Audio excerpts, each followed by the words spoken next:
Welcome friends, मैं आपका स्वागत करता हूं अपने रिबैक नॉलेज चैनल पे। तो दोस्तों, आज हम देखने वाले हैं डार्विंग पीरियड के बारे में। तो प्री डार्विंग पीरियड होता क्या है?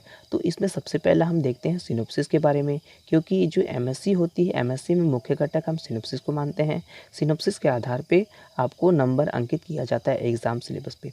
तो वेरी इंपॉर्टेंट सिनॉप्सिस को, तो प्रत्येक जो टॉपिक है उनका सिनॉप्सिस ध्यान दें। और मैं मुख्य रूप से सिनॉप्सिस को ही टारगेट लिया हूँ। दोस्तों, मैं सिनॉप्सिस आपको अच्छी तरह से रट्टा करवा दूंगा। तो दोस्तों, इस वीडियो को लास्ट तक देखिए, बीच में कट ना करें। वीडियो अच्छा लगे तो लाइक करें, कमेंट करें, शेयर करें और दोस्तों के साथ शेयर भी करें, ताकि आप और जो दोस्त हैं उनको दोनों को हेल्पफुल हो। तो दोस्तों, हम देखते हैं प्री डार्विन पीरियड। तो इसमें सिनॉप्सिस सबसे पहला आता है। सिनॉप्सिस में हम देखते हैं कि इंट्रोडक्शन, डेफिनेशंस और अंतिम में जो आती है कंक्लूजन एंड रेफरेंस, ये एमएससी लेवल में एक मुख्य घटक के रूप में माना जाता है, एक मुख्य रूप से माना जाता है, जिसमें ये 4 चीज़ें आती हैं। उसके मध्य में हम देखते हैं तो कुछ अन्य सिनॉप्सिस भी आती हैं। तो दोस्तों, आज हम देखेंगे कि प्री डार्विन पीरियड का जो सिनॉप्सिस है वो क्या क्या है। तो फर्स्ट में है इंट्रोडक्शन, देख पा रहे हैं इंट्रोडक्शन के बारे में, और सेकंड में है डेफिनेशंस ऑफ इवोल्यूशन। ये देखिए दोस्तों, डेफिनेशंस ऑफ इवोल्यूशंस। थर्ड में है स्टोरी ऑफ इवोल्यूशंस। फोर्थ में है प्री डार्विन पीरियड। इसके अंतर्गत आ रहे हैं fixity, design and creations. Second में आ रहे हैं प्रोग्राम्ड इवोल्यूशंस। थर्ड में आ रहे हैं लेस रिगिडली प्रोग्राम्ड इवोल्यूशंस। फिफ्थ में आ रहे हैं कंक्लूजन और सिक्स में आ रहे हैं रेफरेंस। तो दोस्तों, हम अब इसकी सिनॉप्सिस के बारे में जान गए हैं। अब हम इसके अंदर क्या होता है, इंट्रोडक्शन में क्या लिखेंगे ताकि ज़्यादा से ज़्यादा नंबर मिले, डेफिनेशंस ऑफ एवोल्यूशन में क्या लिखेंगे, स्टोरी में क्या लिखेंगे, प्री डार्विन में क्या लिखेंगे कि सबसे ज़्यादा बेनिफिट मिले, नंबर मिले। तो दोस्तों, स्टार्ट करते हैं हम वीडियो को। इंट्रोडक्शन, अब स्टार्ट करते हैं कि इंट्रोडक्शन में क्या लिखें। तो दोस्तों, इंट्रोडक्शन के अंतर्गत हम देखते हैं जो आज की प्रकृति में दिखाई देने वाले जीव हैं, आदिकाल से क्या है, इसी प्रकार नहीं है थे। कैसे थे? तो जो पहले के जीव थे वो पृथ्वी पर जीवन नहीं थी, उनकी जीव ही नहीं थी, लेकिन रासायनिक परिवर्तन के द्वारा पहले एक सरल जीव पैदा हुआ। तो इसके बाद क्या हुआ, वातावरण परिवर्तन के द्वारा ही साथ इनमें अनुकूलता आई तथा विभिन्नता भी आती गई और एक सरल जीव जटिल जीव में कन्वर्ट होता गया। तो दोस्तों, जो हमारी बॉडी है वो भी पहले एक सरल था, अभी जटिल जटिल स्ट्रक्चर के रूप में पाई गई। अब हम देखते हैं कि करोड़ों वर्ष में जो परिवर्तन हुआ वो किस प्रकार हुआ होगा। तो दोस्तों, इसी सरल जीव वातावरण के प्रभाव के अनुसार जो परिवर्तन के कारण अनेक प्रकार के जटिल जीव आज जो दिखाई दे रहे हैं, वो पूरी प्रक्रिया को क्या बोलते हैं, ऑर्गेनिक इवोल्यूशंस बोलते हैं। विकास को अब हम कल्पना न मानकर वैज्ञानिक तथ्यों पर आधारित सही घटना मानते हैं। इसे समझने के लिए अनेक वैज्ञानिकों ने समय समय पर अनेक थ्योरेटिकल हाइपोथेसिस परिवर्तन दिए गए, जिसके वो प्रस्तुत होने के पश्चात इनमें से अब कुछ परिकल्पनाओं को प्रमाणित किया जा चुका है और इसे एक सिद्धांत के अनुसार हम लोग मान लिए हैं कि इस सिद्धांत के अंतर्गत हम ये चीज़ पढ़ते हैं और इस चीज़ के बारे में जानते हैं कि जो सरल जीव था वो जटिल जीव में कन्वर्ट कैसे हो गया, हम जटिल जीव के रूप में कैसे प्रदर्शित हो गया। तो दोस्तों, इंट्रोडक्शन के अंतर्गत हम सिर्फ इसी चीज़ के बारे में देखते हैं कि सिंपल सी वर्ड है कि सरल जीव से जटिल जीव किस प्रकार कन्वर्ट हुआ, और कन्वर्ट हुआ तो उस पूरी प्रक्रिया को क्या बोले, तो पूरी प्रक्रिया को क्या बोले, ऑर्गेनिक इवोल्यूशंस बोले। और उसके अंतर्गत वैज्ञानिक धारणा के अनुसार हम उसको क्या चीज़ माने, तो उसको हम किसके अंतर्गत देखेंगे, तो इंट्रोडक्शन के अंतर्गत देखेंगे। अब हम आगे देखेंगे कि डेफिनेशंस क्या बोलते हैं। अब देखते हैं डेफिनेशंस ऑफ इवोल्यूशंस। तो इवोल्यूशन आदिकाल से धीमी गति से चला आ रहा है। अब आप इवोल्यूशंस के बारे में तो जानते होंगे। तो दोस्तों, इवोल्यूशंस के बारे में यदि नहीं जानते होंगे तो इवोल्यूशंस एक विकास होता है जो क्रमिक रूप से पाया जाता है, सभी जीवों में पाया जाता है। अंततः जो जटिल सरल जीव थे वो विकास के कारण ही जटिल जीव में कन्वर्ट हुए। तो विकास आप समझ ही गए होंगे, विकास को इंग्लिश में इवोल्यूशंस बोला जाता है। तो इवोल्यूशन आदिकाल से धीमी गति से चला आ रहा है, वह क्रमिक परिवर्तन है जिसके फलस्वरूप आदि सूक्ष्म सरल जीवों में वर्तमान के विकसित एवं जटिल प्रकार के जीव बने। तो अब हम जान गए कि डेफिनेशंस इसके किस प्रकार से लिख सकते हैं। तो डेफिनेशंस हम लिख सकते हैं कि जो सरल जीव है उसको सरल जीव से वर्तमान समय में जटिल जीव में जो परिवर्तन हुआ उसको क्या बोलते हैं, तो विकास बोलते हैं, इवोल्यूशंस बोलते हैं। अब हम देखते हैं स्टोरी ऑफ इवोल्यूशंस के बारे में। तो स्टोरी ऑफ इवोल्यूशंस के बारे में फर्स्ट नंबर देखते हैं, period of ancient Greek and Romans model के अनुसार हम लोग प्रयोग करेंगे, देखेंगे क्या बोलते हैं। सेकंड में अब हम देखते हैं प्री डार्विन पीरियड, थर्ड में देखते हैं डार्विन पीरियड एंड फोर्थ में देखते हैं पोस्ट डार्विन पीरियड। तो दोस्तों अब हम देखने वाले हैं period of ancient Greek and Romans model. तो दोस्तों प्री डार्विन पीरियड के अंतर्गत हम देखते हैं कि क्या बोलता है, तो बोल रहा है कि the medieval period in characterised as dark age. तो उनके लक्षण के बारे में देखेंगे कि वो कैसी वृद्धि की है, अपने उम्र में कैसे वृद्धि की है, उस पीरियड के बारे में हम लोग देखेंगे। तो फर्स्ट नंबर बोल रहा है no progress occurred in the idea of evolution during medieval period. इसके कहने का मतलब है कि नो प्रोग्रेस, जो धीरे धीरे वृद्धि किया गया वो किस आइडिया के अनुसार किया गया, जो विकास है उसकी ड्यूरिंग मेडिएवल क्या थी और पीरियड की धारणा कैसे की, धीरे धीरे विकास उनका कैसे किया। तो फर्स्ट नंबर ये बोल रहा है। सेकंड नंबर बोल रहा है मेनी साइंटिस्ट जो कि जो नेचुरल साइंस इंटरेस्टेड थे उन्हें मेनी काइंड्स ऑफ अमेरिकन की स्टडी एंड इवोल्यूशंस का कॉन्सेप्ट किसने प्रस्तुत किया सबसे पहला, तो डार्विन से सबसे पहला उनके साइंटिस्ट प्री डार्विन पीरियड को दिया गया।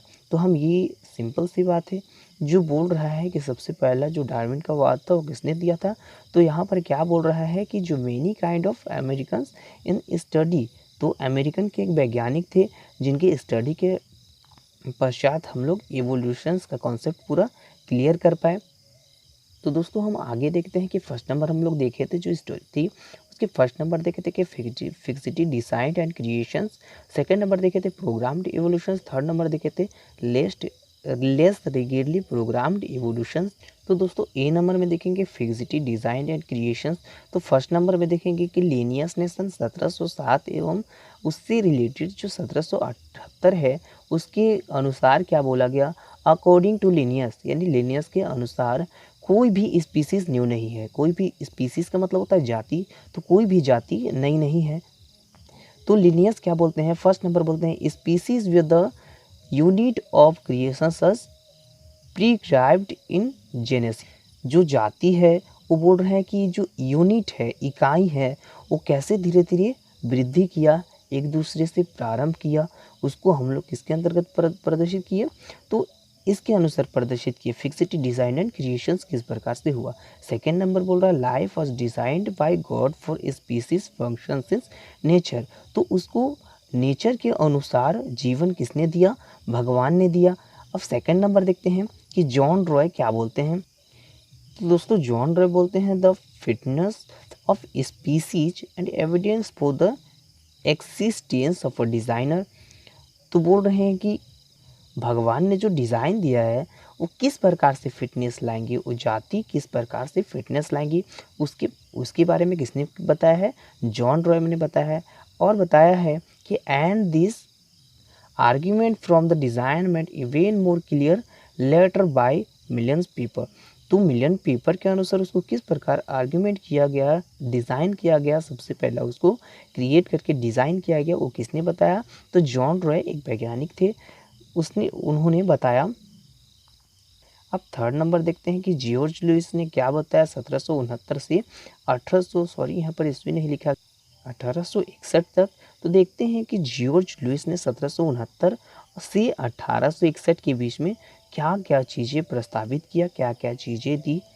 तो इन्होंने फॉसिल्स के शेप एंड कैटेस्पियंस हाइपोथेसिस की स्टडी की एंड और क्या क्या said some on the species initially created by God. भगवान के अनुसार ये क्या क्या किए, स्पीसीज की इनिशिएशंस किस प्रकार किए उन्होंने बताया। फोर्थ नंबर ये बफन नामक वैज्ञानिक एक थे, 1707 में 1707 से 1788 के अंतर्गत बताया कि जो Buffon suggested that the supreme being had created perfectly designer in the original species. तो जो ओरिजिनल स्पीसीज थी, बफन ने बताया क्या सजेस्ट दिया कि जो supreme being had creations perfectly बहुत ही परफेक्ट तरीके से उनको डिज़ाइन किया गया था। जो स्पीसीज, जो नए जाति तैयार हुए थे, जटिल जाति तैयार हुए थे, वो बहुत ही परफेक्ट तरीके से डिज़ाइन किया गया था, तैयार किया गया था।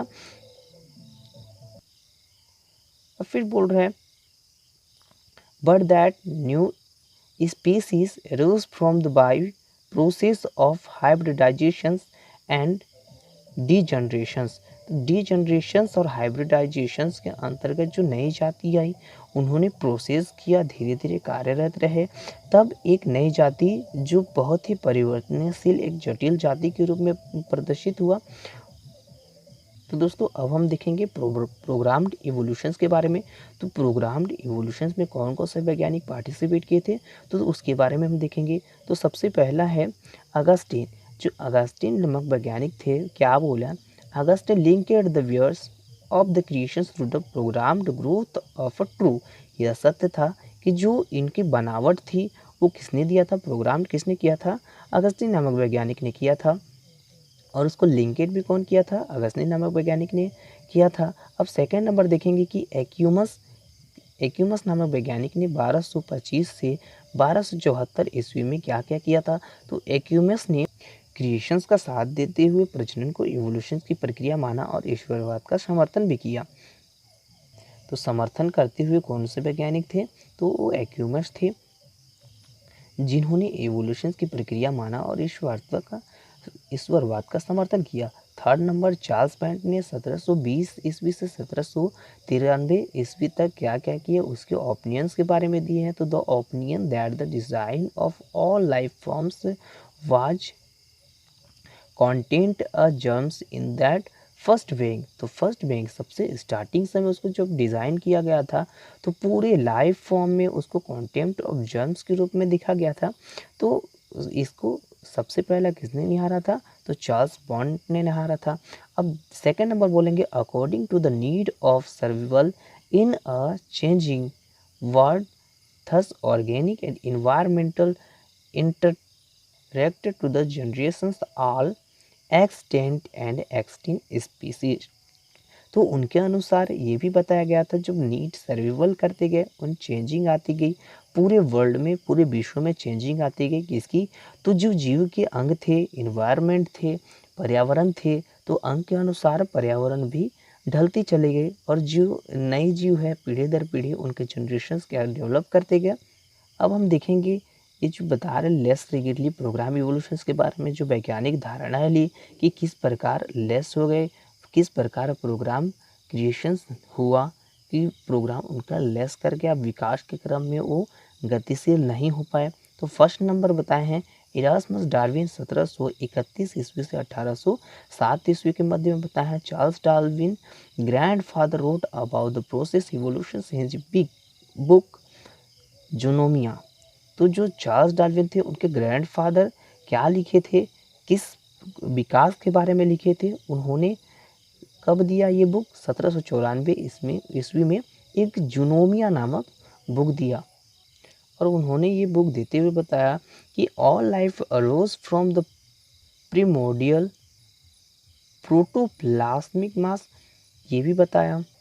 अब second number Jean Baptiste of Lamarck ने 1744 ईस्वी से 1820 के मध्य बताया कि जो जीन बैप्टिस्ट है डी लेमार्क के एक फ्रांसीसी दार्शनिक थे।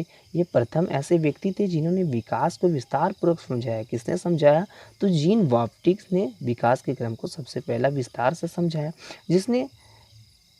जिसे हम क्या नाम से जानते हैं, लेमार्किज्म के नाम से जानते हैं। हम ये first year, second year and final year तीनों वर्ष पढ़े हैं।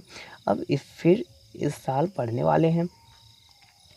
अकशेरुकी जंतु विज्ञान के प्रोफेसर थे।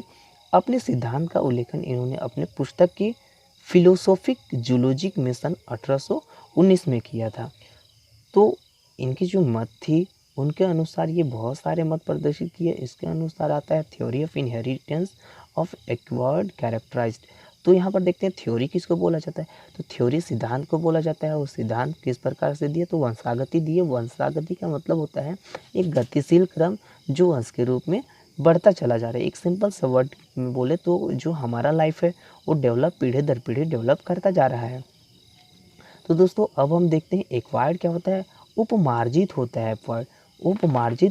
उपमार्जित का अर्थ होता है कि अचानक जो कैरेक्टर हमारे ऊपर प्रदर्शित हो रहे हैं, नई पीढ़ी दर पीढ़ी वृद्धि करते जा रहे हैं, उसी को बोलते हैं उपमार्जित एक्वायर्ड। कैरेक्टर का मतलब जानते हो कि आप में भी कैरेक्टर है, सभी में कैरेक्टर पाए जाते हैं, तो कैरेक्टर के नाम से हम उनको जानते हैं। इसके अनुसार जीवों के रहन सहन पर वातावरण का प्रभाव पड़ता है, और वातावरण में परिवर्तन होने के साथ साथ वातावरण की जो प्रभाव है के कारण जंतु का आदतों में क्या होता है, परिवर्तन होने लगता है, जिससे कि उसे क्या होती है, वो परिवर्तन जो परिस्थिति है उसके अनुसार वो अनुकूल होते जाते हैं। अब मान के चलिए यदि अचानक किसी स्टेट से आपको किसी अन्य स्टेट में ले जाया जाए जहाँ पर सर्दी गर्मी के मौसम से वहाँ अचानक आपको रहने के लिए बोल दिया जाए, तो आप किस प्रकार महसूस करेंगे। धीरे धीरे आपको डेवलप चाहिए, धीरे धीरे अनुकूलन चाहिए, तो बिना अनुकूलन के जो आपकी सेहत है वो ख़राब हो जाएगी।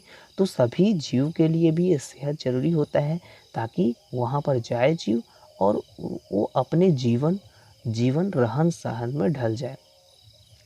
अब हम आगे देखते हैं, अगर धीरे धीरे अलग या लगते हैं तो अवशेषीय अंगों का रूप लेकर समाप्त हो जाते हैं। तो देखते हैं कि धीरे धीरे जो वृद्धि कर रहे हैं, गति कर रहे हैं, तो एक साथ अपने अंगों का अवशेष जो बच रहा है मृत्यु के फलस्वरूप, तो जो अंग बच रहे हैं उन अंगों का क्या हो रहा है, धीरे धीरे क्षरण हो रहा है, वो समाप्त होते जा रहे हैं, और उसी प्रकार से नए जीव के अनुसार विकसित होते चले जा रहे हैं। माना जाता है कि जो 300 करोड़ वर्ष के बाद जो हमारे कान हैं वो नहीं पाए जाएंगे, जो अमूल्य अंग है केवल वही पाए जाएंगे, जिसके हमारे बॉडी में कोई भी ज़रूरत नहीं है, वो अंग हमारे बॉडी में नहीं विकसित होंगे, नहीं पाए जाएंगे। तो देखते हैं यहाँ पर क्या बोल रहे हैं, लेकिन अधिक उपयोग होने वाले अंग अधिक विकसित होते चले जा रहे हैं। देखिए यहाँ पर भी बोल रहा है कि जो अधिक विकसित है अंग है, जो हमारे ज़रूरी के लिए कामयाब है, तो वो अंग क्या है, विकसित होता चला जा रहा है, और जो भी ऐसा अंग जो हमारे काम के लिए है ही नहीं, वो धीरे धीरे विलुप्त होता चला जा रहा है। तो एक समय ऐसा भी आएगा जहाँ हमारे जो ऐसा अंग जो बिना काम का है वो विलुप्त होता चला जाएगा, और उनकी जो एक्वायर्ड कैरेक्टर है वो समाप्त होती चली जाएगी। और अंतिम जो परिणाम स्वरूप होते हैं, जो परिणाम स्वरूप होंगे, जो संतानें होंगी, पूर्वज होंगे, उनमें जो जो नए नए जो कैरेक्टर होंगे वो किस प्रकार विकसित करेंगे। जो आज हमारे पास जो भी अंग है, वो अंग जो हमारे लिए बिल्कुल ही कार्यरत नहीं है, तो जो कार्यरत अंग नहीं है वो क्या करेंगे, वो विलुप्त होता चला जाएंगे। तो देखते हैं कि परिवर्तन के अनुसार क्या क्या चीज़ें व्यक्त कर सकते हैं, क्या क्या चीज़ें हो सकती है। तो फर्स्ट नंबर यहाँ दे रहा है कि परिवर्तित वातावरण के प्रभाव के परिणाम स्वरूप जीवों में नई आवश्यकताएं पैदा होती है। तो बोल रहे हैं कि जब भी परिवर्तन होता है, अचानक परिवर्तित होता है, तो वातावरण के परिभाव और परिणाम और प्रभाव के अनुसार तो जीवों में नई आवश्यकताएं पैदा होती है। जैसे ठंडी है उसमें बिस्तर यूज़ होता है, लेकिन गर्मी में बिस्तर यूज़ होता है क्या, नहीं होता है। उसी प्रकार हम देखते हैं। सेकंड नंबर देखते हैं कि इन नई आवश्यकताओं के कारण जीवों में नई आदतें आ जाती है। अब देखिए फर्स्ट वर्ष यदि आप गर्मी में कूलर खरीद लिए, तो सेकंड वर्ष नहीं खरीदेंगे तो आपको किस प्रकार पता चलेगा कि कूलर का मज़ा क्या है और पंखे का मज़ा क्या है। तो उसी प्रकार हम इस जीवों की कंपेयर भी कर सकते हैं कि आवश्यकता हर चीज़ की क्या बन जाती है, आदत बन जाती है। तो दोस्तों अंतिम में देखते हैं आप कंक्लूजन। तो कंक्लूजन का मतलब होता है कि निष्कर्ष। इस पूरी वीडियो से निष्कर्ष क्या निकला, तो पूरे वीडियो से सिंपल सी बात है कि जो सरल जीव थे वो नए जीव में कन्वर्ट हुए, ठीक है। तो वो परिवर्तन यहाँ पर दिखाई दिया। अब हम देखते हैं कि और क्या परिवर्तन हुआ। तो और परिवर्तन, जो कामयाब अंग थे वो हमारे पास है, और जो बिना कामयाब के थे वो अंग विलुप्त हो चुके हैं। तो आने वाली पीढ़ी भी इस पर बातचीत करेंगे, आने वाली पीढ़ी भी इस पर टूट पड़ेगी, क्योंकि हमारे पास जो भी अभिन्न अंग है जिससे हम कार्यरत हैं, यदि वो अंग कार्य नहीं कर रहा है तो समाप्त हो जाएंगे कुछ दिन के बाद। और जो पुरानी पीढ़ी थी, हमारी जो पुरानी पीढ़ी थी, उसके साथ यदि हमारा कंपेयर किया जाए तो ऐसे अभिन्न अंग जैसे पूँछ, पूंछ का जैसे जैसे हमारा डेवलप हुआ, पीढ़ी दर पीढ़ी डेवलप हुआ, तो पूंछ क्या हुआ है, नहीं है। तो पूंछ भी अभिन्न अंग के रूप में गायब हो चुके हैं। तो इसी तरह से हम कैलकुलेशन में पता लगा सकते हैं, कैलकुलेशन में बताएंगे कि निष्कर्ष क्या निकला। तो जो सरल जीव से जो जटिल जीव में कन्वर्ट हुआ, उसमें जो विभिन्न अंग थे वो क्या थे, जो हमारे लिए उपयोगी सिद्ध हुए वो रह गए, और जो अनुपयोगी थे वो समाप्त हो गए। तो दोस्तों इस वीडियो में सिर्फ इतना ही बताना चाहता हूँ। यदि वीडियो अच्छा लगे तो लाइक कीजिए, कमेंट कीजिए, शेयर कीजिए और दोस्तों के साथ शेयर कीजिए, ताकि मेरे द्वारा जो वीडियो बनाई गई हो वो आपके लिए और उनके लिए हेल्पफुल हो। Thank you so much.